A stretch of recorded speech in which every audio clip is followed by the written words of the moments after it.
What if the most dangerous thing that could ever happen to your faith had nothing to do with a dramatic crisis? What if it had nothing to do with a sudden tragedy, a terrible loss, or a moment where you stood at a crossroads and consciously chose to walk away from God? What if the most dangerous thing that could happen to you spiritually was something far quieter, far slower, and far more comfortable than any of that? What if the greatest threat to your faith was not a storm that hit all at once, but a slow, almost invisible leak that drained everything out of you so gradually that you never even noticed it happening? That is exactly what happened to the nation of Israel. And before we talk about fire falling from heaven, before we talk about one man standing against 450 prophets, before we get to the most dramatic divine intervention recorded in the entire Old Testament, we need to sit with this uncomfortable truth. Because the miracle on Mount Carmel only makes sense when you understand the darkness that made it necessary. This story begins in 1 Kings chapter 16, and it begins not with a bang, but with a drift. The northern kingdom of Israel did not collapse spiritually overnight. It did not happen because of one catastrophic decision or one dramatic moment of national rebellion. It happened the way most spiritual disasters happen, slowly, quietly, one small compromise at a time, each one making the next one feel just a little more acceptable. It started with Jeroboam, who set up golden calves and told the people it was too far to travel to Jerusalem for worship. He did not tell them to abandon God. He told them to make their faith more convenient. That is how it always starts. Not with a dramatic rejection, but with a reasonable-sounding adjustment. And that one adjustment set in motion a generational drift that would take decades to reach its terrible conclusion. By the time we reach 1 Kings chapter 16, the Bible tells us that King Ahab did more evil in the sight of the Lord than all the kings who came before him, every single one. But what makes Ahab's story uniquely devastating is not just what he did, it is how he did it.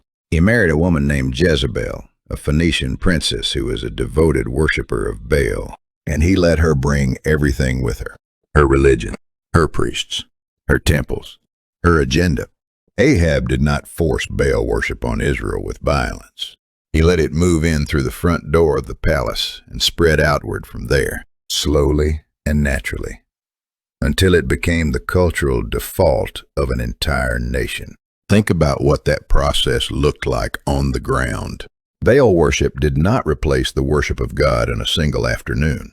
It started in the palace, then spread to the court, then to the nobility, then to the merchants and landowners, then to the common people in the villages and streets. Each generation grew up in a world where Baal was a little more normal and the God of Israel was a little more marginal. The prophets of God were being hunted and killed. The altars of God were being torn down and left in ruins. And the most chilling detail of all is this: most of the people of Israel were not horrified by any of this. They had adapted. They had adjusted. They had drifted so far from where they started that they could no longer feel how far they had gone. They still called themselves Israelites. They still carried their history and their identity as God's chosen people. But the God of that identity had been pushed so far to the margins of their national life that he was barely visible anymore. And here is the thing about Baal that I need you to understand, because this is where ancient Israel and modern America are not separated by 3,000 years. They are standing in exactly the same place. Baal was the god of weather and fertility and prosperity. He was the god you called on when you wanted success, when you wanted your crops to grow and your business to thrive and your family to flourish. He was the god of getting what you wanted in the material world. And what do we call that today? We do not call it Baal. We call it hustle culture. We call it the grind. We call it building your brand, securing your future, optimizing your productivity, growing your platform. We bow at the altar of financial security and social approval and personal achievement. And we pour every ounce of our energy into those things, and we do it with the same desperate devotion that the prophets of Baal poured into their God. The names are different. The altars look different. The rituals are modern and digital and culturally acceptable. But the human heart that quietly moves God from the center of life to the margins, that heart has not changed in 3,000 years. And here is what I want you to feel as we begin this series together. The most dangerous form of spiritual drift is not the kind you can see coming. It is not the dramatic crisis that shakes you awake. It is the slow, comfortable, almost pleasant drift that happens when life is going reasonably well, when there are no alarm bells ringing, when everything feels fine. Even as you move degree by degree further and further from the God who made you and called you and loves you with an everlasting love. Israel had forgotten God. They had not forgotten his name. They had not erased their history. They still had their rituals and their traditions and their religious vocabulary.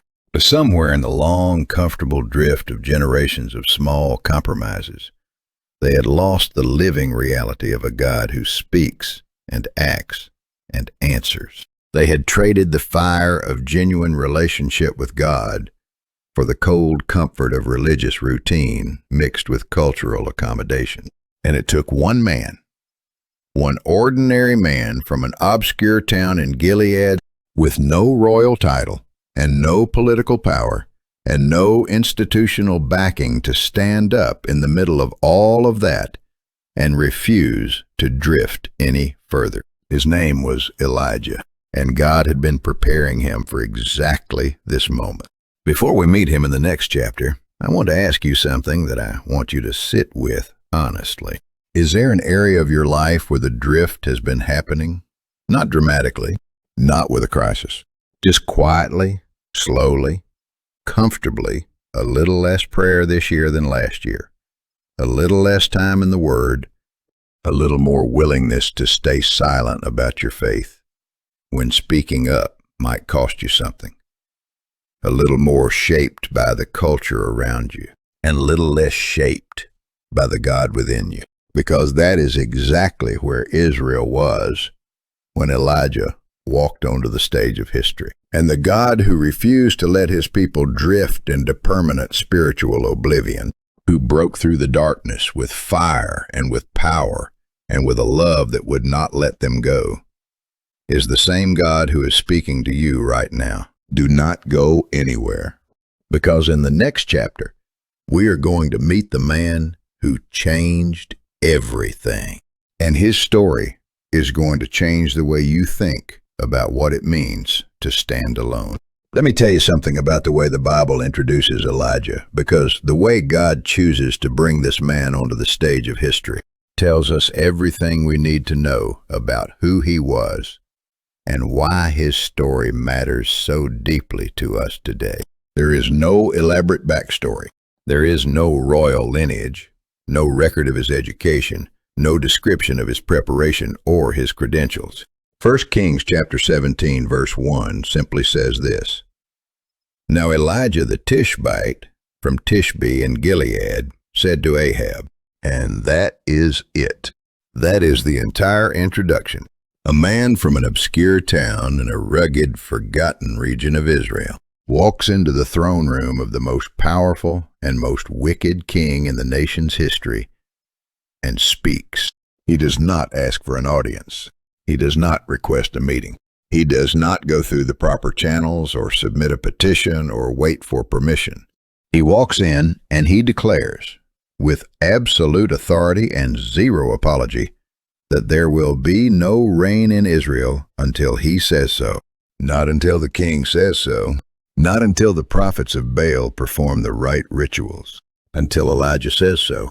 Because the God of Israel, the God that this nation had spent decades pushing to the margins, that God was still speaking.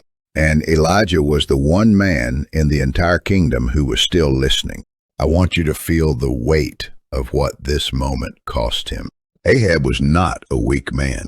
He was one of the most powerful rulers in the ancient Near East, and he was married to Jezebel, a woman who had already organized the systematic murder of God's prophets. Following God in Israel at this moment was not simply unpopular, it was genuinely dangerous.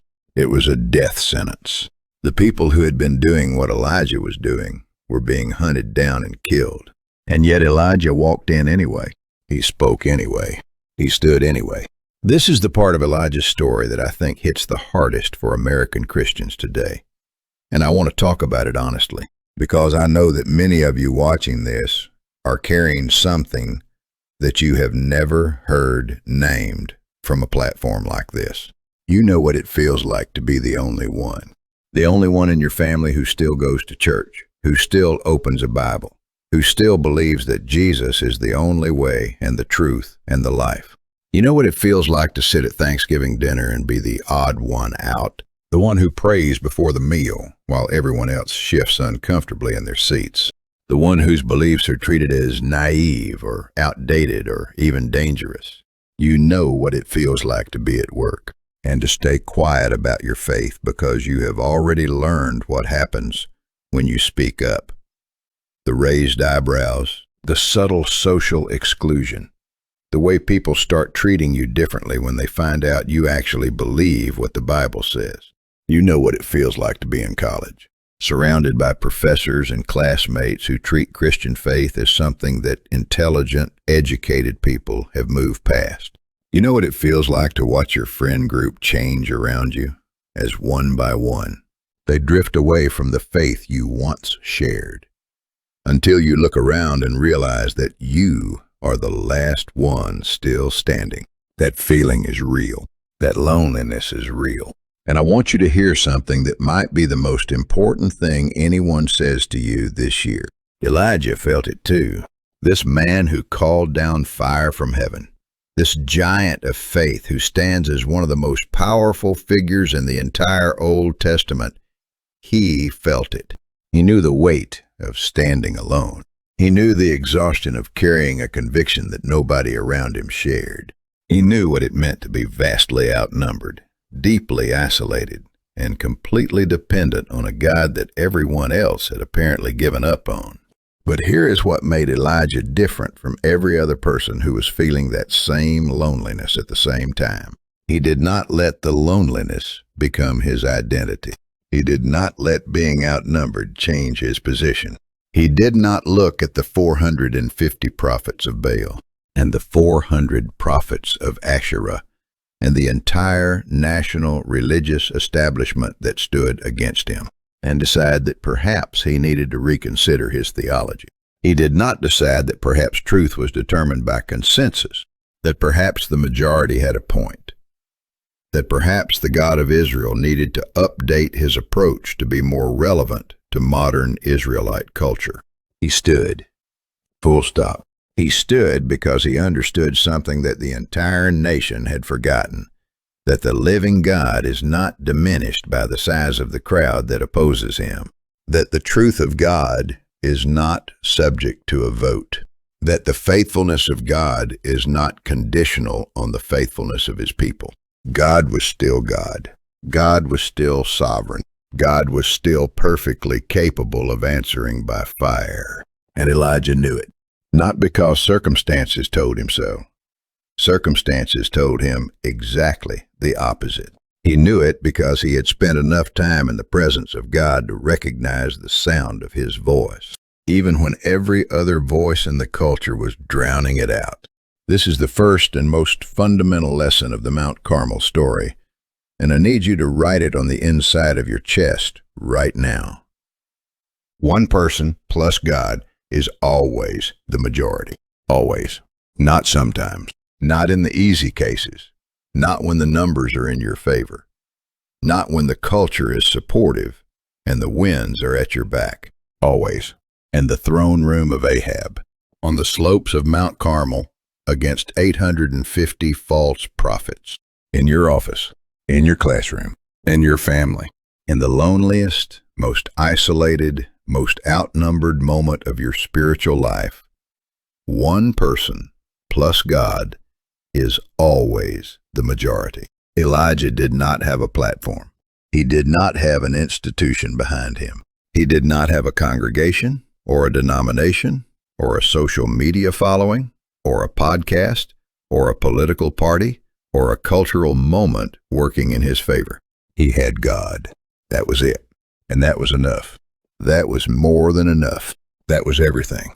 The 450 prophets of Baal had the palace. They had the queen. They had the national religious establishment. They had the cultural momentum and the social approval and all the institutional power that the most powerful nation in the region could give them. And none of it, not one single ounce of it, could produce what one man with genuine faith in the living God was about to produce on the top of Mount Carmel. As we move into the next chapter, I want you to carry this with you. God is not looking for the most qualified person. He is not looking for the person with the most impressive resume or the largest platform or the most favorable circumstances. He is looking for the person who will stand, who will refuse to drift, who will stay at the altar when everyone else has walked away, who will keep believing when belief looks foolish, who will keep speaking when silence would be so much safer and so much more comfortable.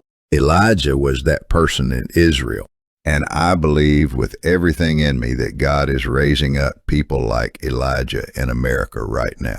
People who are tired of drifting, people who are done with comfortable silence, people who are ready to stand not because the odds are in their favor, but because the God of Elijah is still on the throne.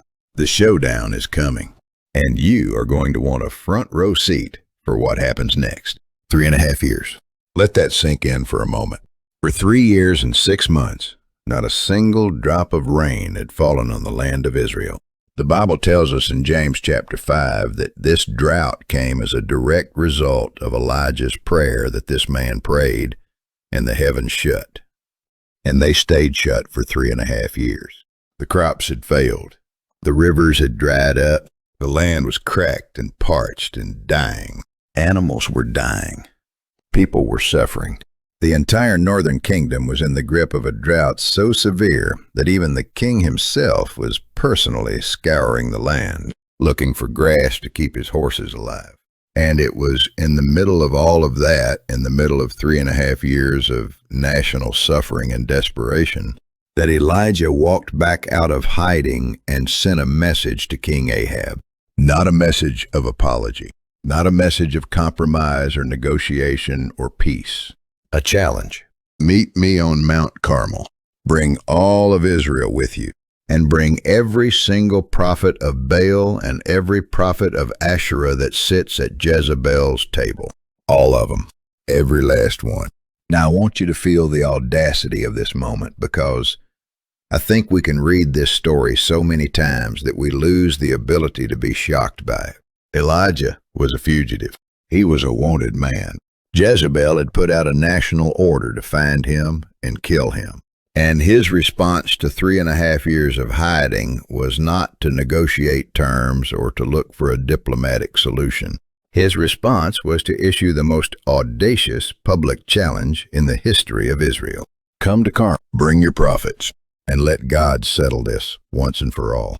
The terms of the challenge were simple and devastating in their clarity. 2 altars, 2 sacrifices. You call on your God. I call on mine. Whichever God answers by sending fire from heaven, he is the real God. That is it. No theological debate, no philosophical argument, no committee meeting or compromised document or carefully worded ecumenical statement. Fire. Real, undeniable, supernatural fire. That will be the answer. And the entire nation of Israel would be watching. Think about what was actually at stake on that mountain. This was not a debate between 2 religious viewpoints competing for intellectual adherence. This was the spiritual destiny of an entire nation being decided in a single day. If Baal answered, Israel was lost to idolatry, lost to spiritual darkness, lost to a false God who could never actually speak or act or save. But if the God of Israel answered, if the God that this nation had been slowly abandoning for decades suddenly broke through with undeniable power, then everything could change. Everything could be different. The drift could be reversed. The nation could come back. And Elijah knew which way it was going to go. He did not issue this challenge while secretly hoping for the best. He issued it with complete and unshakable certainty because he had spent enough time with God to know that God was more than ready to answer. God had been waiting for this moment. He had been waiting for someone to stand up and give him the opportunity to show the nation who he really was. And Elijah was willing to be that someone. Here is where I want to speak directly to something that I know a lot of American Christians struggle with, because this part of Elijah's story touches on something that many of us have been taught to avoid. We live in a culture that has told us and has told us repeatedly in 1,000 different ways that the loving, respectful, culturally sensitive thing to do is to keep your faith private, to never make anyone uncomfortable with your beliefs, to present Christianity as one option among many equally valid options, never as the exclusive truth that it actually claims to be. And I understand that impulse. I understand the desire to be kind, to be winsome, to build bridges rather than create unnecessary conflict. Those are good instincts. But Elijah on Mount Carmel is a permanent reminder that there are moments critical, decisive, history-shaping moments, when the most loving thing you can possibly do is to stand up and say clearly and without apology, this matters. Truth matters. The God we serve is real and alive and active, and the alternative is darkness and silence and death. Elijah loved Israel too much to let them drift peacefully into destruction. And sometimes love looks like a challenge rather than an accommodation. Look at how Elijah framed the challenge to the people of Israel before the contest even began. 1 Kings 18:21 records these words. How long will you waver between two opinions? If the Lord is God, follow him. But if Baal is God, follow him. And the text tells us that the people said nothing.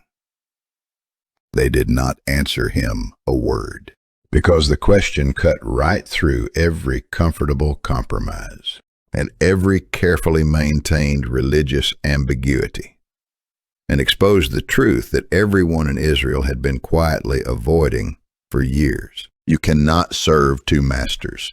You cannot keep one foot on the altar of God and one foot on the altar of Baal and call that faith. A decision has to be made. That question is just as alive today as it was the day Elijah asked it on that mountain. How long will you waver between two opinions? How long will you try to maintain your Christian identity while quietly shaping your actual life around the values and priorities and approval systems of the culture around you? How long would you keep one foot in the kingdom of God and one foot in the kingdom of this world, trying to be comfortable in both places, belonging fully to neither? God is not asking you to be perfect. He is not asking you to have everything figured out.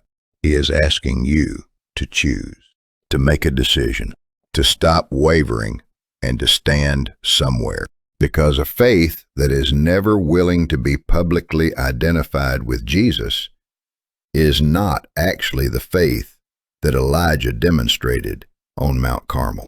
And it is not the faith that moves God to send fire. 850 prophets against one man. That was the situation on Mount Carmel as the contest was about to begin. And Elijah was not afraid. Not because he was superhuman, not because he had no fear, but because the question of who would win had already been settled in his heart long before the first prayer was prayed or the first fire fell. He had made his choice. He had planted his flag. He had decided whose side he was on. And he had decided that no amount of opposition, no amount of isolation, no number of false prophets arrayed against him was going to move him from that position. The altar was built. The sacrifice was ready. The crowd was assembled. And what happened next? What happened when 850 men spent an entire day trying to get their God to answer is something that I want you to see clearly, because it carries a message that is just as powerful and just as relevant today as it was 3,000 years ago on the slopes of Mount Carmel. They started early in the morning. The 450 prophets of Baal had been given the first opportunity, and they began with confidence. After all, they had the numbers. They had the cultural establishment behind them. They had the Queen's support and the national religious apparatus and the momentum of 3 generations of Baal worship in Israel. They prepared their bull, laid it on the altar, and they began to call on the name of Baal. And they called, and they called, and they called. From morning until noon, the Bible tells us, they cried out to Baal, "O Baal, answer us." That was their prayer. That was the entirety of their theological vocabulary in that moment. A desperate, repetitive, increasingly frantic cry to a God who was not answering. And the text records the response with devastating simplicity. But there was no voice, and no one answered. No voice, no one answered. 4 words in the original Hebrew that carry more theological weight than entire volumes of philosophy. The God that 450 trained, devoted, nationally sponsored religious professionals were crying out to the God that the entire culture had been organized around for decades, could not produce a single word, a single sign, a single spark of response. The silence was absolute, and it was deafening. At noon, Elijah began to mock them. And I want you to understand something about what Elijah was doing here, because the surface reading of this passage can make it seem almost cruel, a man taunting his opponents when they are already failing. But what Elijah was doing was not cruelty. It was theology. It was a living, spoken word sermon about the nature of false gods, delivered in real time to an audience of an entire nation. He said to them, "Shout louder. Surely he is a god. Perhaps he is deep in thought, or busy, or traveling. Maybe he is sleeping and must be awakened." Every one of those suggestions was a devastating critique of everything Baal was supposed to be. A God who needs to be woken up is not sovereign. A God who might be busy or traveling is not omnipresent. A God who requires louder screaming to get his attention is not omniscient. With every word of that sarcasm, Elijah was dismantling the theological claims of Baal worship and exposing the emptiness at its core. Your God cannot answer because your God is not real. You can shout louder. You can dance harder. You can cut yourselves until the blood flows freely, and it will not matter, because there is no one there to hear you. And that is exactly what they did. They shouted louder. They danced more frantically. They followed the instructions of their rituals with desperate, bleeding intensity, cutting themselves with swords and spears, as was their custom, until blood flowed over them.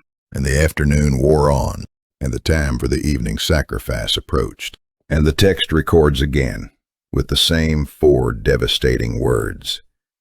But there was no voice. No one answered, and no one paid attention. I want you to sit with the image of those 450 men for a moment, because I think it is one of the most honest and heartbreaking pictures in all of Scripture. These were not lazy men. These were not half-hearted men. They were giving absolutely everything they had. They were dancing and screaming and bleeding and exhausting themselves in passionate, total devotion to their God. They were doing everything that their religion asked of them and more, and they were getting nothing back. Nothing. Not a flicker, not a whisper, not a single sign that anything they were doing was being heard or seen or acknowledged. That image, those exhausted, bleeding, screaming men falling silent in the afternoon heat with a cold, unlit altar in front of them, is one of the most powerful images in the entire Bible.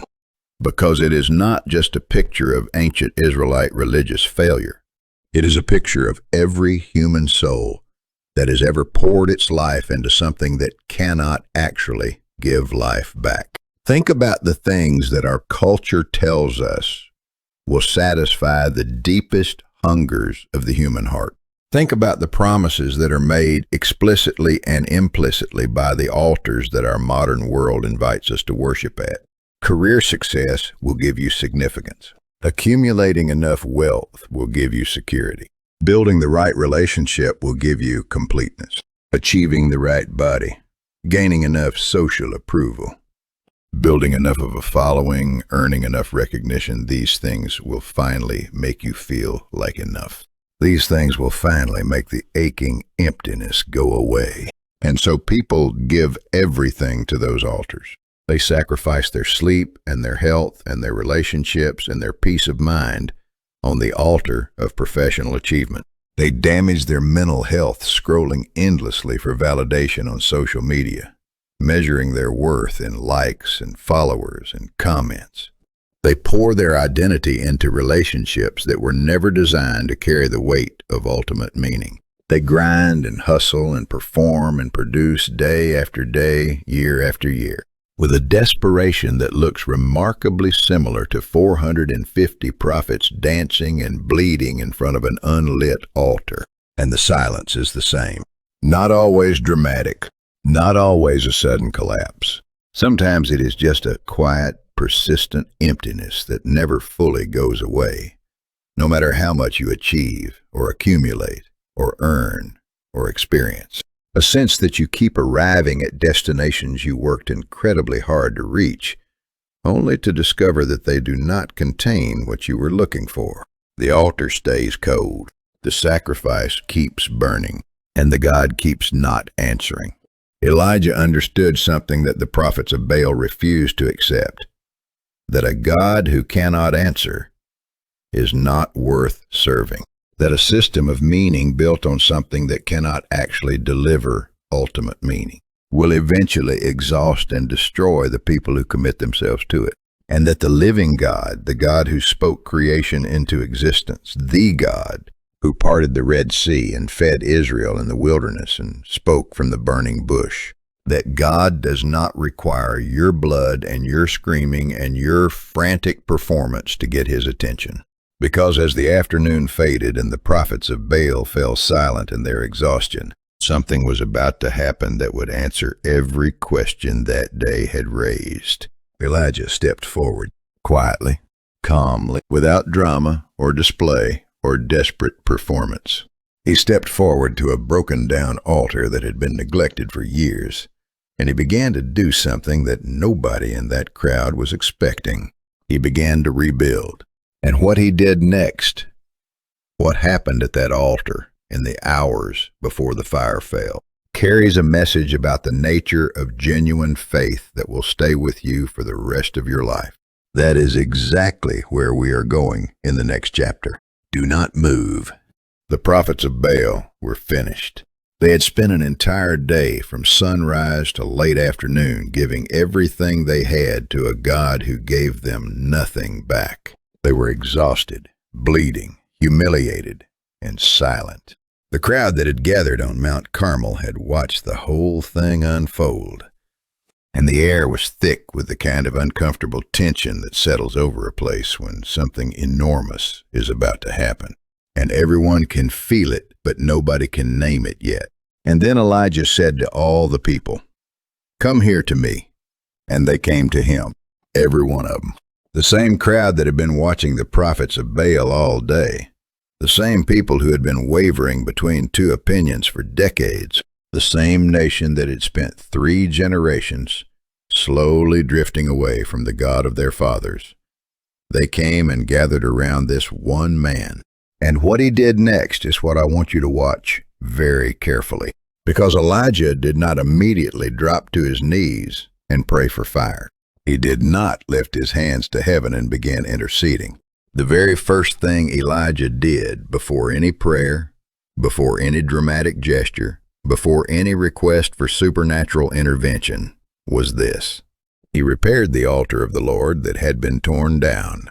Read that again. He repaired the altar of the Lord that had been torn down. There had once been an altar to God on Mount Carmel. At some point in the long years of Baal worship under Ahab and Jezebel, that altar had been destroyed, torn apart stone by stone, left in ruins, forgotten and overgrown. And Elijah, before he asked for anything from God, before he made a single request, knelt down in the dirt and began picking up the pieces and putting them back together. He took 12 stones, one for each of the 12 tribes of Israel, the text is careful to tell us, and he rebuilt that altar with his own hands. He did not use cut stones or shaped stones or stones that had been prepared by craftsmen. He used raw, unhewn stones, the same kind that God had instructed Israel to use for altars from the very beginning. No human tools, no human improvement, just the stones as God made them, placed together in the shape of an altar, restored to the purpose for which they had always been intended. This detail matters more than it might seem at first glance, and I want to take a moment to stay with it, because I believe it is the most practically important moment in this entire story for the people watching this right now. Before the fire, before the prayer, before the miracle, the altar had to be rebuilt. The place of worship had to be restored. The broken down, neglected, torn apart foundation of genuine devotion to God had to be put back together, stone by stone, with patient hands and deliberate intention, before anything else could happen. Here is the question that I want to ask you, and I want you to hear it not as a condemnation, but as a genuine and loving invitation. Is there an altar in your life that has been torn down? Not dramatically, not in a single moment of crisis, but slowly, over time, the way altars always seem to get torn down piece by piece, compromise by compromise, busy season by busy season, until you look up one day and realize that the place where you used to meet with God is just a pile of scattered stones. Maybe it was a prayer life that was once alive and consistent and genuine, but somewhere in the last few years it faded into occasional, desperate prayers, only when things went wrong.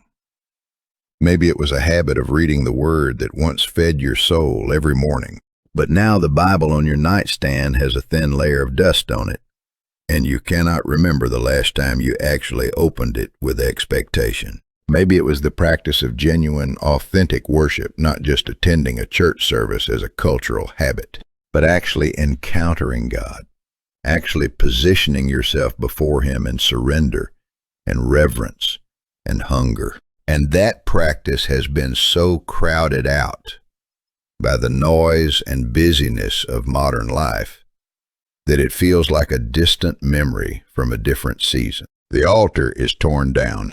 And here is the truth that Elijah's actions on Mount Carmel make absolutely clear.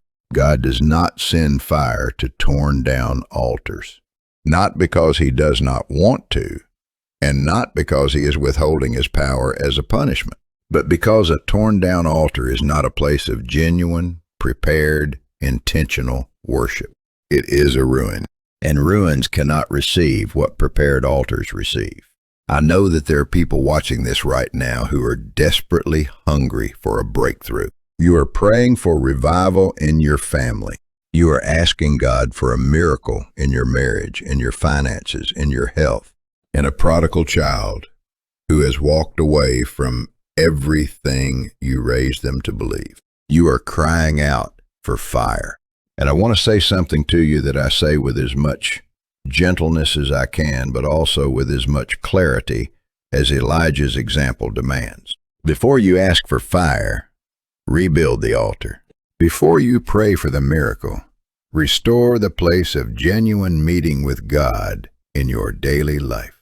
Because here is what Elijah understood about the relationship between the altar and the fire. The fire is God's part. The altar is yours. God has never once failed to do His part. The question is always whether we have done ours. Not perfectly. Elijah was not a perfect man, and God never demanded perfection, but consistently. intentionally, with a kind of deliberate daily devotion that says to God, I am here. I have prepared this place. I have made room for you in my life. I am not just showing up when I need something. I am showing up because you are God and I am yours. Elijah arranged the wood on the altar. He prepared the sacrifice. He dug a trench around the whole thing, large enough to hold a significant amount of water. Every action was deliberate and purposeful and pointed toward a single reality. I am getting ready for God to show up. Not hoping he might, not wondering if he will.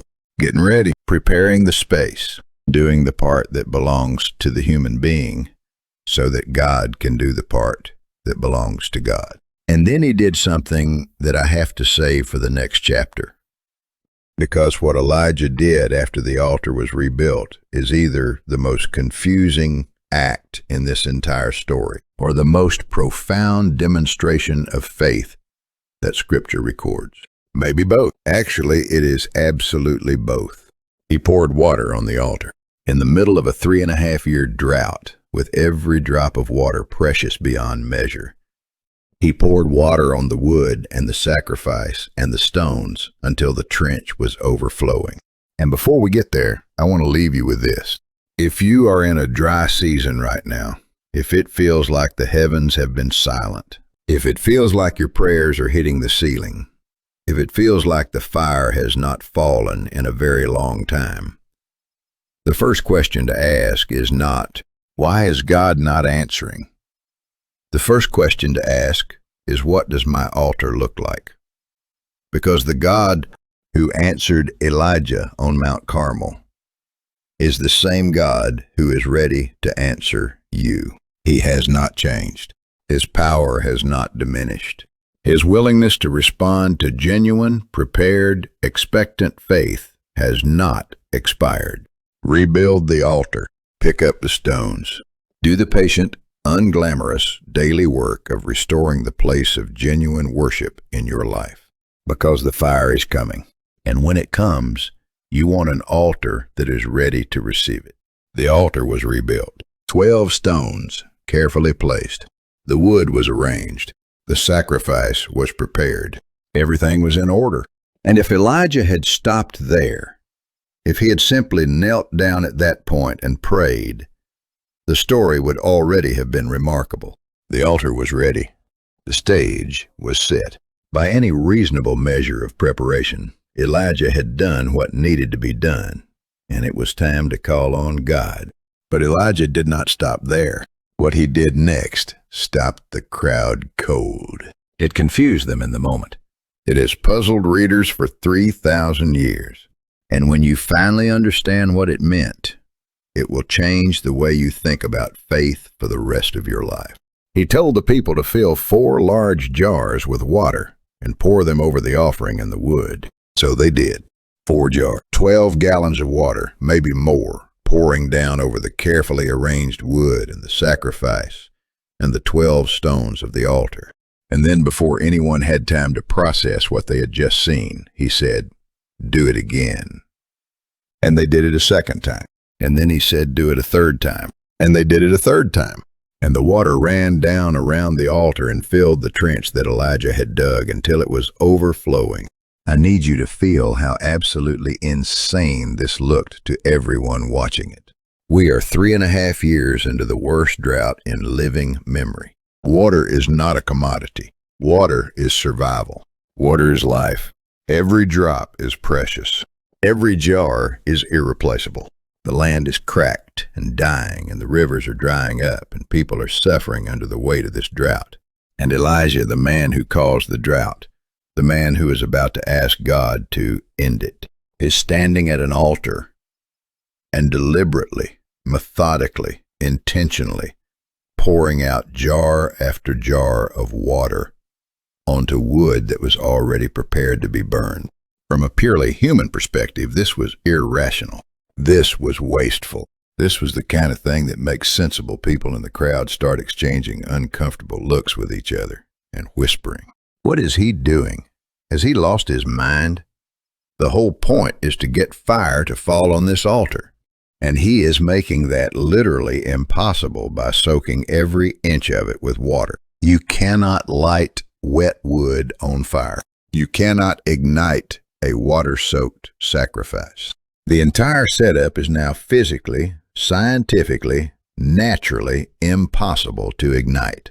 And that was exactly the point. That was the entire point.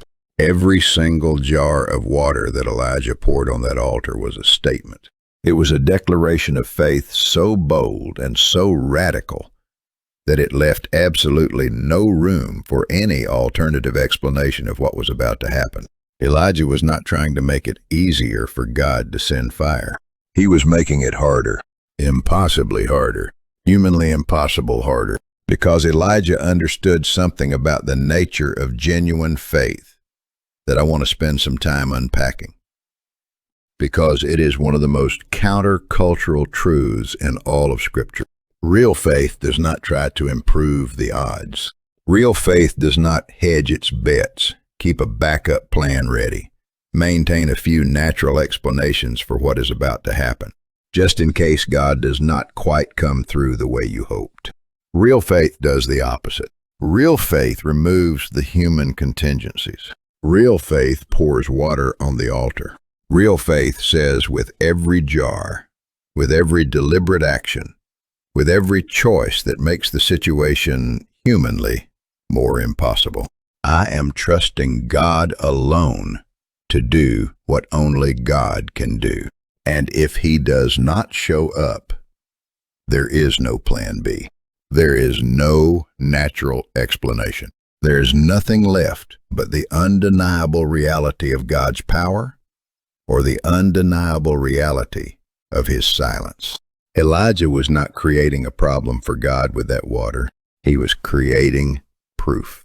He was setting up the conditions under which, when the fire fell, nobody in that crowd would be able to say it was a coincidence or a natural phenomenon or a lucky spark. When fire falls on a water-soaked altar and licks up the water and consumes the stones and the soil and leaves nothing but scorched earth, that is not a coincidence. That is God, unmistakably, undeniably, inescapably God. I want to talk to you about the places in your own life where God might be calling you to pour water on the altar, because I believe this is one of the most misunderstood and most avoided aspects of genuine faith in the American church today. We want breakthroughs. We want miracles. We want the fire to fall. But we want it to fall in circumstances that we have carefully arranged to be as favorable as possible. We want God to show up when we have already done everything we can humanly do to make success likely, so that if God does not quite come through, we still have a reasonable chance of being okay. And God is patient with that. He is kind with that.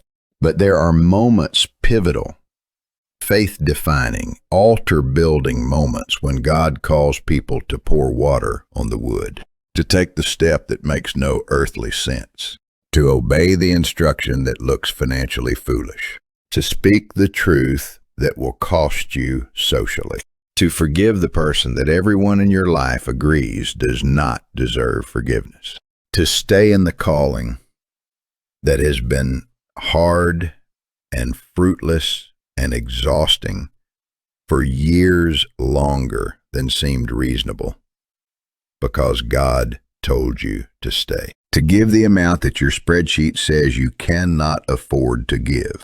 To trust when every circumstance in your life is screaming at you that trust is not warranted. That is the water on the altar. That is the act of faith that removes every human explanation and leaves only God as the reason for what is about to happen.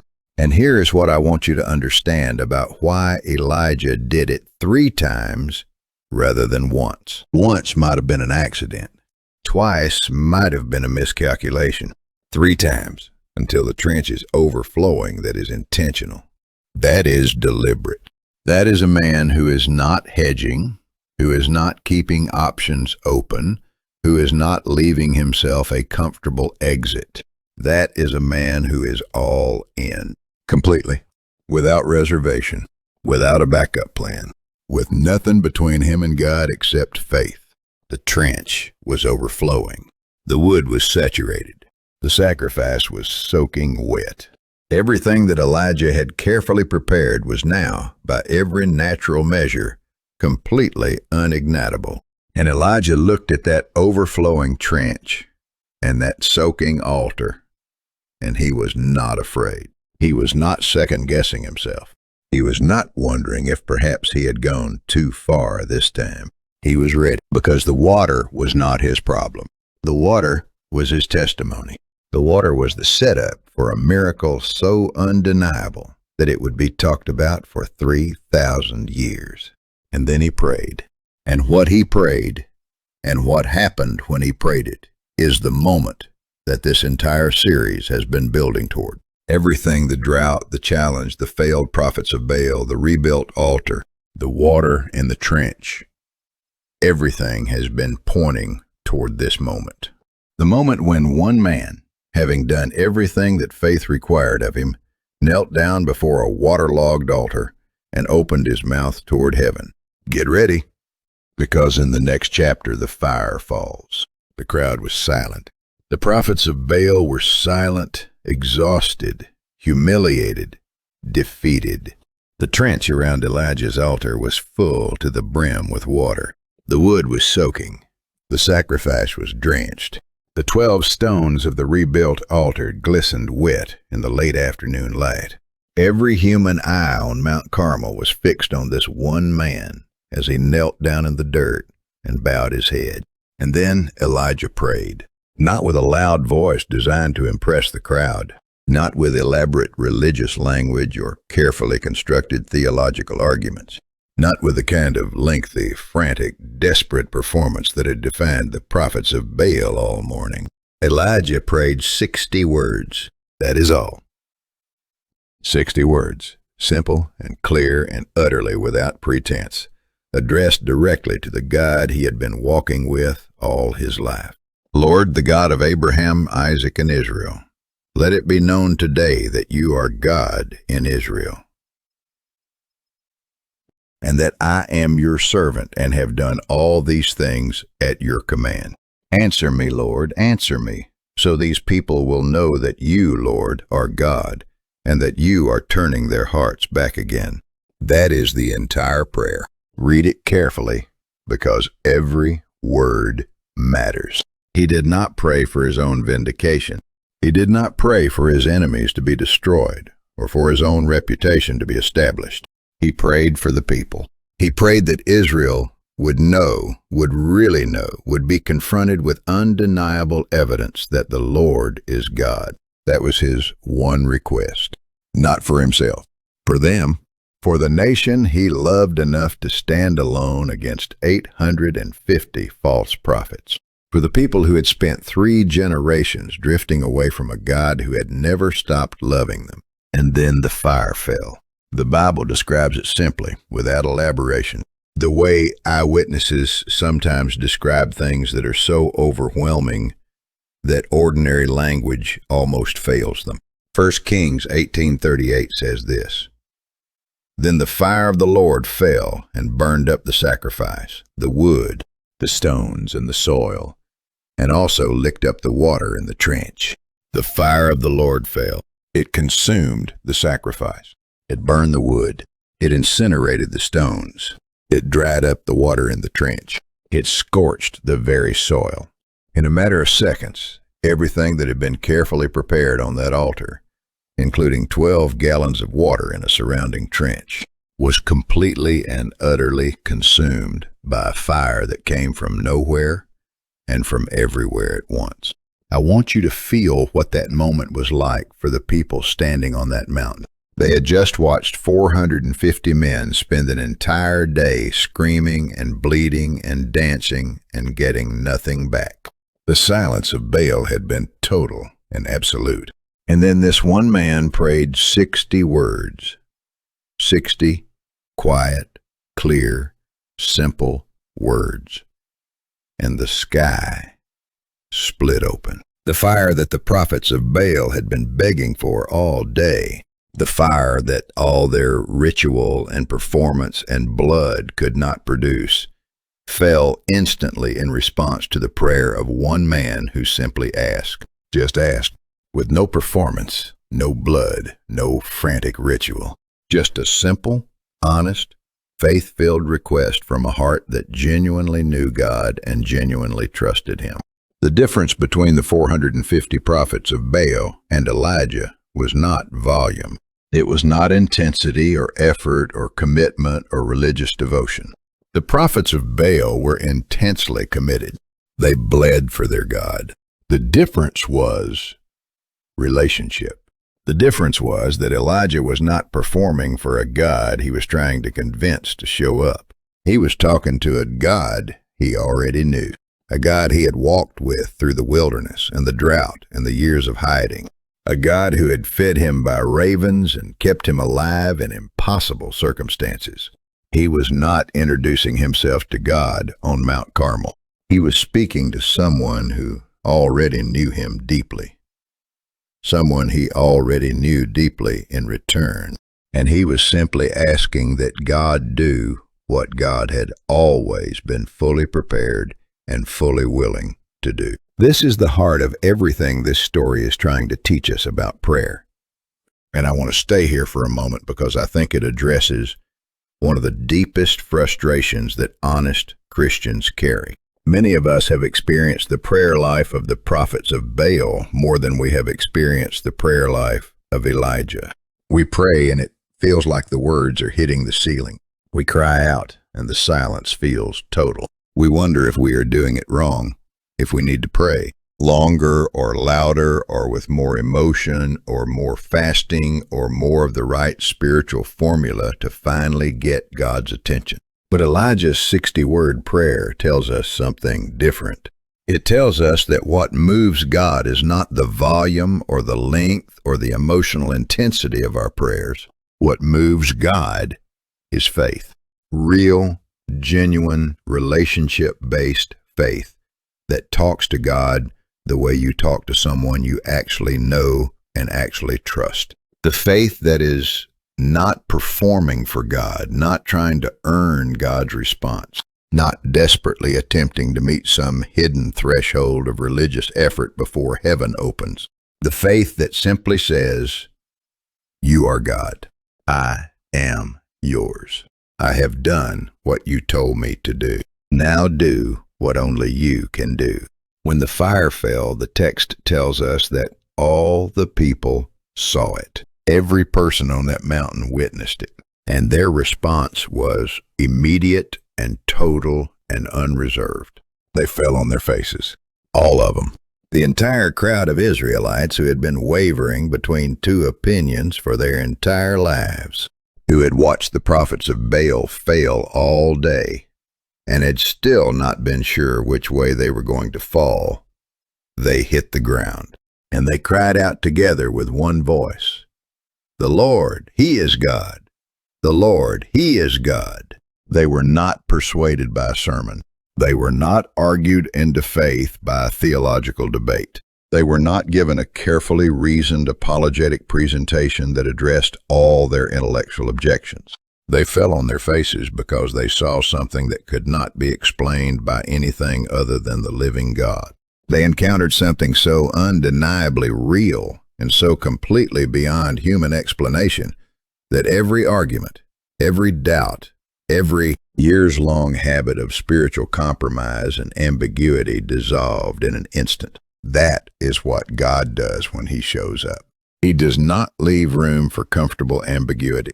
He does not send a mild, easily explained response that you could attribute to coincidence if you wanted to. When God answers, when He really answers, when the conditions are right, and the altar is prepared, and the faith is genuine, and the prayer is honest, He answers in a way that leaves no question.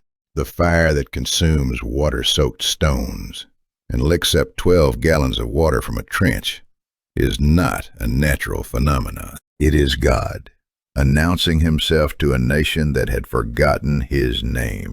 And here is what I need you to carry with you into the final chapter of this series. The God who answered Elijah on Mount Carmel is not a historical relic. He is not a God who used to do things like this, but is settled into a quieter mode of operation in the modern era. He is the same God. He has not changed. His power has not diminished. His willingness to answer genuine faith with undeniable fire has not expired. The question is not whether God is still capable of sending fire. He is. The question is whether we are willing to do what Elijah did. Whether we are willing to rebuild the altar, pour the water, pray the simple, honest prayer, and trust completely that the God who never failed Elijah will never fail us. That question is what our final chapter is entirely about. And I believe that for some of you watching this right now, it is the most important question you have ever been asked. I want to talk to you directly in this final chapter. No more history lesson, no more background context. Just you and me and the God who sent fire on Mount Carmel and has never once stopped being that God. Because I know that some of you came to this series carrying something heavy. You came carrying the weight of a faith that has started to feel impossibly lonely. You came carrying the exhaustion of standing for something that nobody around you seems to stand for anymore. You came carrying the quiet, persistent ache of being the only one in your family, the only one in your friend group, the only one at your job, the only one in your neighborhood who still takes God seriously, who still opens a Bible, who still believes that the things Jesus said are actually true and actually matter and actually have to shape the way you live your life. And I want you to hear this before anything else, that loneliness is real. I am not going to minimize it or spiritualize it away with easy answers. The loneliness of standing alone in your faith is one of the most genuinely painful experiences that a Christian can carry. It is the kind of pain that does not always have dramatic moments. It accumulates quietly in the small, daily experiences of feeling like an outsider in your own life, of having a part of yourself that is the most real and the most important part of who you are, and having almost nobody around you who understands it or shares it or can walk with you in it. Elijah felt that. I need you to really hear that, because I think we have a tendency to put the great heroes of faith on a pedestal that makes them feel unreachable and therefore irrelevant to our actual experience. But Elijah was not a superhuman. He was a real man, with real emotions, real fears, real exhaustion, and a very real capacity for loneliness. After the fire on Mount Carmel, after the greatest triumph of his entire ministry, after the most spectacular demonstration of divine power in the Old Testament, Elijah ran away. Exhausted, terrified, and alone, he crawled under a broom tree in the desert and told God that he wanted to die. He said, "I have had enough, Lord. I am the only one left, and they are trying to kill me too. I am the only one left." That is what Elijah said. The man who had just watched fire fall from heaven, who had just seen an entire nation fall on its faces and cry out to God, who had just witnessed the most undeniable miracle of his generation, that man sat under a tree and said, "I am the only one left." And God did not rebuke him for it. God did not lecture him. God did not tell him to pull himself together and remember the great victory he had just won. God gave him food and water. God let him sleep. And then gently, quietly, in a still, small voice, God told him the truth that Elijah needed to hear more than anything else in that moment. You are not alone. There are 7,000 in Israel who have not bowed the knee to Baal. 7,000 people. 7,000 faithful men and women who were living out their quiet, invisible, uncelebrated faithfulness to God in the middle of the same culture that Elijah had been standing against. Elijah could not see them. He had no idea they existed. In his exhaustion and his isolation, he had concluded that he was the last one, the only one. And that conclusion was simply not true. God had a remnant. God always has a remnant. Even in the darkest season, even in the most spiritually desolate cultural moment, God preserves a people who have not and will not bow to what everyone else is bowing to. I want to speak to the Elijahs watching this right now, the ones who have been standing alone for so long that they have started to wonder if they are the last one. The college student who is the only person in their dorm who still goes to church and still believes what the Bible says, and still refuses to compromise on the things that matter most. The parent who watches their children drift away from the faith and prays over them every night and wonders if those prayers are going anywhere. The professional who has quietly refused to participate in the ethical compromises that everyone else in their industry treats as routine and has paid a real career price for it, and sometimes wonders in the dark of night whether it was worth it. The spouse who is the only believer in the marriage and has been praying for their partner for years, sometimes decades, and has not yet seen the answer. The person who grew up in a faith community that has since scattered or compromised or drifted beyond recognition, and who now worships alone or in a tiny, struggling congregation, and who sometimes misses the days when the fire felt closer. The one who carries a deep, genuine, unshakable love for God in a culture that increasingly treats that love as something to be embarrassed about. Hidden away, kept private, never spoken of in polite company. You are not the last one. You are not alone. There are 7,000 who have not bowed the knee. You cannot always see them, and the isolation of your particular situation is real and it is painful. But God sees the whole picture in a way that your exhaustion and your loneliness cannot allow you to see right now. And what he sees is a remnant, a faithful, quiet, invisible, uncelebrated remnant of people who are doing exactly what you are doing, standing every day in the face of a culture that is doing everything it can to make standing feel impossible. So let me bring all 8 chapters of this series together into the one thing I most want you to leave here with today. Rebuild the altar. That is where it starts. Not with a dramatic public stand, not with a confrontation or a declaration or a moment of visible courage. It starts in private. It starts with picking up the stones of the daily disciplines that you may have let fall apart. Prayer, the Word, genuine worship, the honest and ongoing conversation with God that forms the foundation of everything else. Rebuild that, stone by stone, day by day, not perfectly, but persistently. Pour the water. Do the thing that God is asking of you that makes no earthly sense. Trust him past the point where trust feels rational. Obey him in the area where obedience will cost you something real. Remove the backup plans and the contingencies that you have been holding on to just in case God does not quite come through the way you need him to. Pour the water. Make the situation one that only God can explain. And then trust him to be the explanation. Pray the simple prayer. Not the impressive prayer, not the performance, just the honest, real, 60-word conversation with a God who already knows you and already loves you and has been waiting for you to simply ask. Ask him to show up. Ask him to be known. Ask him to do what only he can do.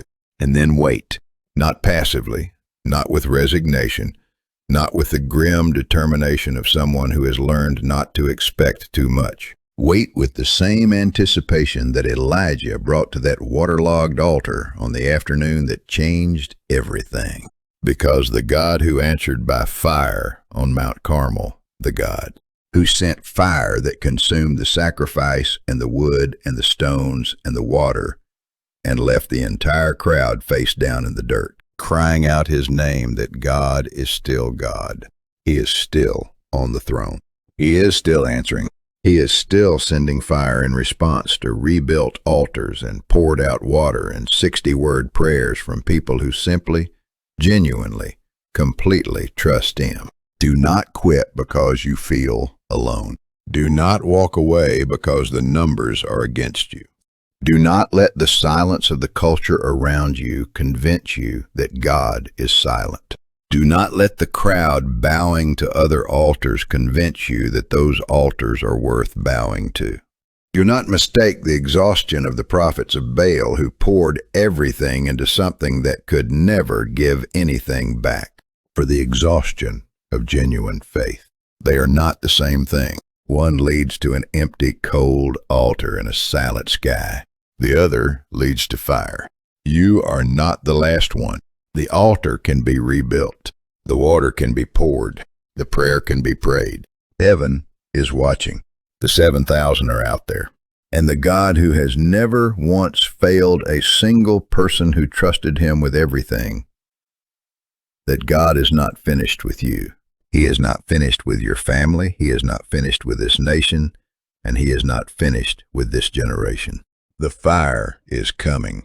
Do not quit before it falls.